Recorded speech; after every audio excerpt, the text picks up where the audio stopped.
Hey guys, welcome back. This is the first in a series of videos I'm going to be making for each class. There are tons of tutorials all over the place for doing this or that, but I rarely see one that just covers the bases for new players, either to the game or just new to playing Spy. So here it is. Welcome to Spy 101. There's nothing fancy in here, no aggressive strafe stabs or interp abuse in my classroom, no sir. This is just going to cover the basics. Let's go.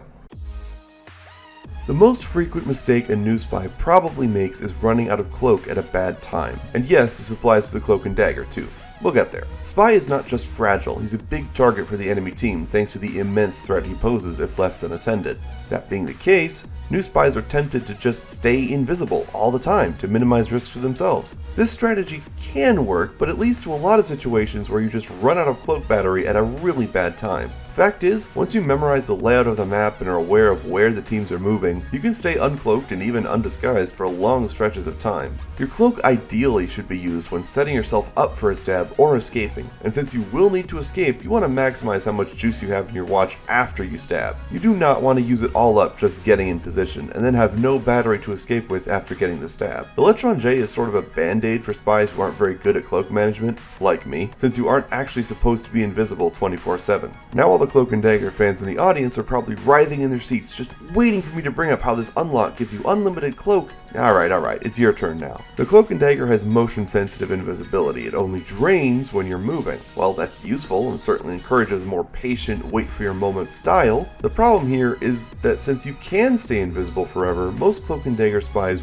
will, and that's not good. The Cloak and Dagger has a severely limited battery. It only lasts for 6 seconds total while moving, or 9 seconds with the Latranger. Actually moving around the map while invisible takes so long because you have to keep stopping in place to recharge it. With that in mind, it's better to not use it unless you actually see enemies. Otherwise you won't have it when you really need it. Speaking of which, here's a quick tip.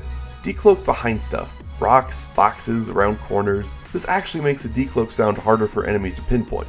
At least, that's how it is in my experience. Many newer spy players are afraid to die, but we can't have that. Get in there and do stuff. Every second you spend invisible is time you could have spent killing enemies or sabotaging buildings. Be active. Run into traffic. You're gonna die eventually, so die as quick as you can and take someone down with you. In all seriousness, don't fall into the trap of waiting for the perfect moment. Especially with the Cloak and Dagger, I noticed a lot of spies pass up perfectly good kills because they didn't feel confident enough to go for it, or they thought they could get more kills if they waited longer. Fact is, if somebody has their back to you and you aren't currently taking damage, you should probably go stab that back, whoever it belongs to. A lot of spy players obsess over the important picks such as medic or sniper, but a kill is a kill. Now this obviously doesn't apply if there's a sentry nearby, but you'd be surprised what you can get away with if you just go in. Especially with the kunai and big earner, these two knives practically guarantee an escape if you play your cards right. Don't worry so much about how you're going to escape. Just stab someone and run away. Jump while you run so that the enemy's bullets push you in the direction you're going. Knockback can actually save you if you remember it exists. Being aggressive like this will get you killed, but you will get many more opportunities to get kills this way, and it's also a lot more fun than just sitting in a corner watching the entire enemy team pass you by. The worst thing you can be as a spy is rigid. Walking the same pathways, targeting the same players, going for stabs in the same spots. These are the fastest ways to die. I often hear the phrase, "How did he know I was there?" Well, you just stabbed 2 of his teammates in that spot, so he checked that spot. People pay attention to how their teammates die and where. Try to avoid over-patrolling the same area, and for the love of all that is good and holy, don't chase people for more than a few seconds. I mean it. This is a huge reason people die. They see someone like 100 feet away with their back turned and begin going in for the stab. This is not what you should be doing. I get it. He's not looking. Of course you want to poke him, but this is bad news. The longer somebody is running around, the more likely they are to turn around. And then you're dead. Not to mention, while you're struggling to catch up to that target, you're not stabbing other people. Don't waste time. If you're going for a stab and just can't catch up, abandon it. Go chase somebody else. If you try to stab somebody in a group but they move in a weird way and you can't quite get it, instantly shift your attention to somebody else. Overcommitting to killing one guy usually results in failure. Things only snap when they're rigid. Flexibility makes you unpredictable and fluid, which is the best way to stay alive. This also applies to aggression. If you feel like you can go for a chain stab, go in. But if you stab a guy and start taking damage, that might be a clue to just take your kill and get out. This has been harped on by so many people, so I don't want to spend too much time here, but the stock revolver is really powerful. The damage output of it is insane. I'm talking drop power classes in 3 or 4 shots from long range insane. If you miss a stab, it is totally viable to just pop the guy with your gun, rather than dance around trying to fancy footwork your way into a face stab. Unlocks like the Ambassador and Diamondback can increase your power in this regard, but don't listen to anyone who calls either of these weapons straight upgrades. The stock revolver is the most consistent killer in the Spy's arsenal, and is well worth practicing with. The reason the Electron J isn't considered overpowered, despite the massive increase in cloak battery it provides, is that it isn't the stock revolver. Its damage is pitiful and basically forces you to only use the knife for kills. Once you get comfortable with your cloak management, I strongly recommend putting down the Latranger and equipping the stock revolver. The ability to just shoot people down from mid to long range is so useful in so many cases. Use the gun.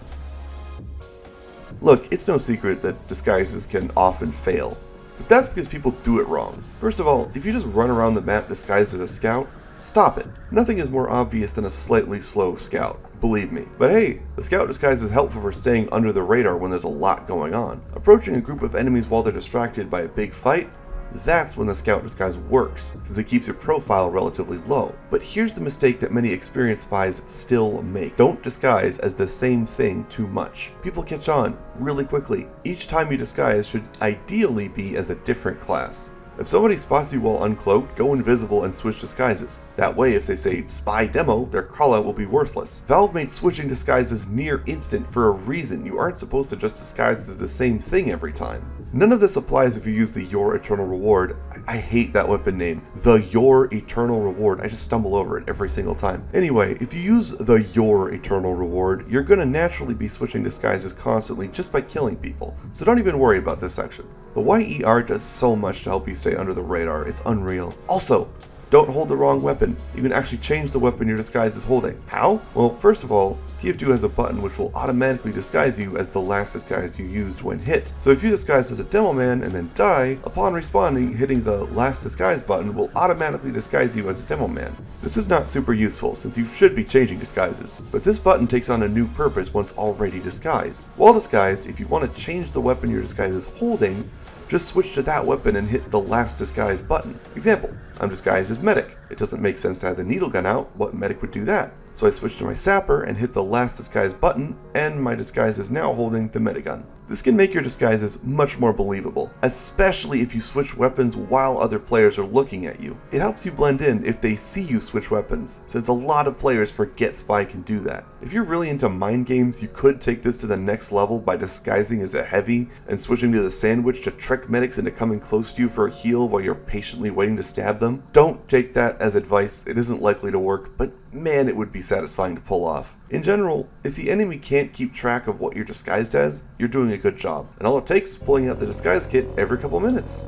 Alright, that's the end of class. I could go further, but I don't want this to be an advanced tutorial. That's not the point. Trick stabs, headshots, surfing rockets, and godlike kill streaks are all awesome, but none of them are needed. The above basics are all you need to play Spy effectively, and all that fancy stuff can be added on top of this basic groundwork to spice up your gameplay. Just be flexible, do stuff, and please don't just run forward disguised as Scout. Every time you do, a fairy dies. That's all. Like, subscribe, and get out. Video's over.